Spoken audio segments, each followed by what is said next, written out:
So this week we've talked about leadership, and we've talked about Simon Sinek's Leaders Eat Last. And I want to go into that a little bit more. And I've entitled this, I've related Leaders Eat Last to the Emperor's New Clothes story. So more on that when we come back. I'll get faster at this as we go. The strongest prison bars are in your head. Leaders and teams, it's time for a jailbreak.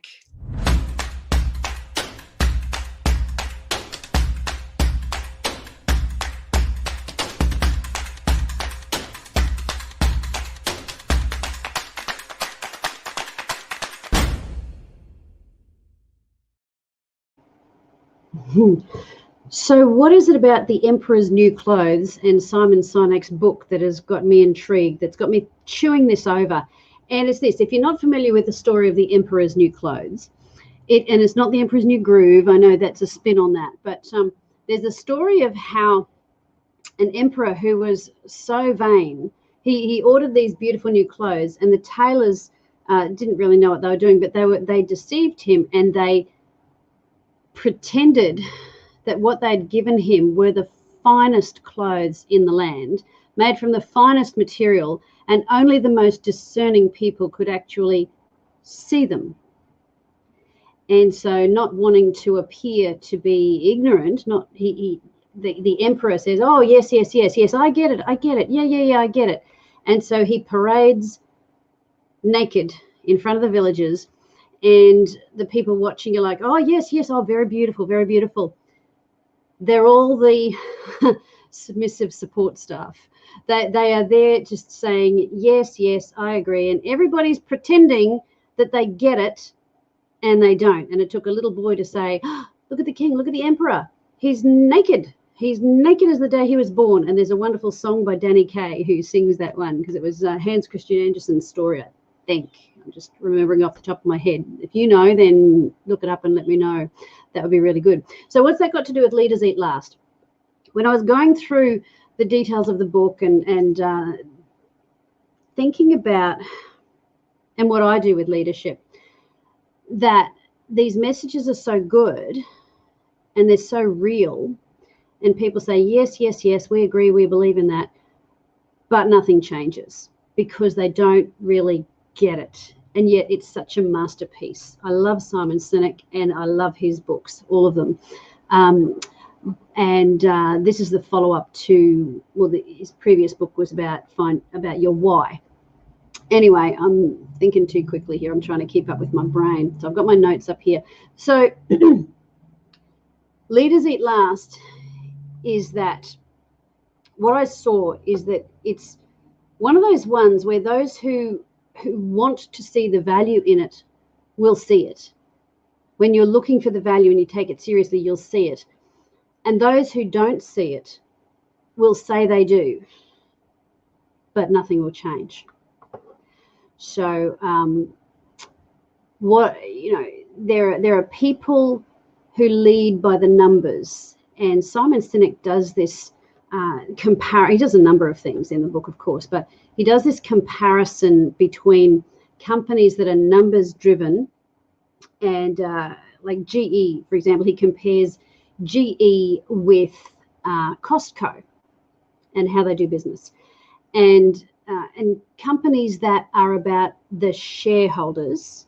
Everything is about the shareholders and profitability, and it's often at the expense of the staff. And the leadership style is lift your numbers or you're out, instead of empowering the people to be able to lift their numbers because they're increased service, and there's all sorts of things that go on. When you improve leadership skills, your turnover of staff reduces, because people join companies, but they leave because of people. And if it's totally money driven, that company will cut off its nose to spite its face. And that's why I love listening to Simon, and I love his, you can Google him and watch YouTube videos, because he's all heart. You can see that he comes from that place of heart, but he's also not, it's not about it's not enough just to turn your leaders into cheerleaders. Yeah, you can do it, you can do it. They've still got to make the difficult decisions. One of the things I read about during COVID, and I tried to find it before I came on, but it was about companies laying off staff and, you know, people being fearful and things getting tough and reducing wages and all that sort of thing. But there was one company that was criticised, but what this CEO did was call in the staff and ask them, so look, we are all in this together. What are your suggestions? What can we do to get us through this? And, you know, if those ideas work out, then we'll do those. And those staff agreed to less wages and some certain improvements and changes and different things. And that company, yes, it had a bit of a dip, but it came back much, much stronger and didn't suffer the way that other companies had, because that company was about caring about its people. See, companies don't exist just for shareholders. They exist so that a society can employ people and feed families, grow an economy for the growth of that society. It's about a shared growth and an enhancement for all. So children can be educated, people they can go on holidays and spend money on vacation with other businesses. So that's where it's at. Now, where people are in lockdown, spend your money locally. That's what we're doing now in Australia, in Queensland, with the borders. We don't know whether the borders are opening and closing. We don't know whether next week they could be closed for some reason. So people who can go on holidays, instead of complaining about not being able to go interstate to travel, holiday in your own state, invest in your own state, spend the money in your own state. It's about people. And I love the humanity, the honesty of that Simon writes with. It's as though he cares how you respond. Now, this is the thing.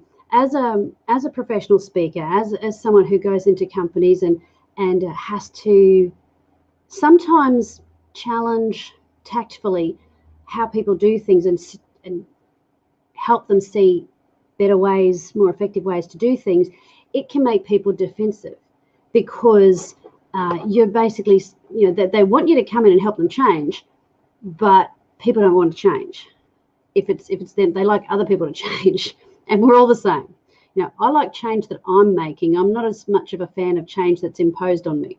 So it's got to be tactful. And there are some companies, like there are companies that the companies that need it the most don't care about it. The companies that have zero people skills, just, you know, they come to work because they want to get paid. They can shut up and do their job. They don't invest in their staff because they don't see it as a priority. They see it as I hate this phrase, they see it as a soft skill. I don't use the phrase soft skills, I say smart skills, because it is, if you can be intelligent about how you talk to people, you'll get a better response. And it's sadly, you know, the people who need this book the most won't read it. And then there'll be those who read it and go, yeah, I'm good at this, and then they do nothing. But we can't do anything about that. I'm not here to convert the people who are not interested. This is not about whether you get to heaven or not. This is about how can I be of service. If you're interested and you're responsive, I'm happy to come in and help. I don't waste time trying to persuade people that leadership and people skills is a good idea. Haven't got time. There's too many companies that already agree and are just looking for a good fit. Am I a good fit with my approach, my style? Yes, I am. Great. Let's do business. And that's how I do things. Now, Simon, I don't have a leadership book. Well, I do on financial leadership. And my prison book has a lot about leadership in it. But that's why we're spending this week on, each month I'll spend a week on leadership and a week on the different areas that I do, change, resilience, and finance as well. And we'll rotate those. Next week is about finance. So we're going to be talking about financial due diligence and making sure that it's one thing to make money, it's quite another thing to keep it and do the right thing with it. I do not give personal financial advice, so please don't ask me. I'm not licensed for that, but the principles of finance are really important to get some financial education on that. So what else did I make notes on? Right. Okay, now here's the other thing. As I was, one of the reasons this video is a little bit late in coming out today is that I was doing more. One thing led to another, of course, down the rabbit hole of research, and sometimes that's what it was. Companies that are full of yes men and women, but mostly yes men, because that's the phrase, and it doesn't matter whether you're a man or a woman. You just got to go toe the line and go along with it. They don't change, they don't improve, and they lose their staff after a while. But some of them develop what's known as a toxic submission culture. And I'm not going to go into that today, but I am preparing some teaching on dealing with, or if you are in a toxic submission culture. It happens in companies, and people will stay because they need the paycheck, but it's killing them. But a toxic submission culture also happens in churches and groups and clubs and peer groups and bikie gangs and wherever there's human beings gather and there's power involved, there can be a toxic submission culture. And I'm not ready to do it yet, but I will be addressing that issue before too long. And that topic, like Simon's, will not be received by those who need it most, but hopefully it will help free good people from wrong thinking. So I hope that has been a help to you. We are doing finance next week, and I may tell you how this week I accidentally made 60% on my money. And it was accidental, and it wasn't a good thing to happen, because when you break the rules, it could just as easily have gone the other way. Fortunately for me, it was an up. So I don't do day trading anymore. I've focused on certain types of trading, and I don't promote it either necessarily, but I practice what I preach. So I will mention from time to time things that I do. So Chinese New Year, gold always goes up, almost always. So that was a blessing for me this week. But I don't want to make the same mistake and lose. So anyway, next week is on finance. We'll be talking about due diligence and risk and making money. All right, so stay tuned. Bless you heaps. Have a great weekend.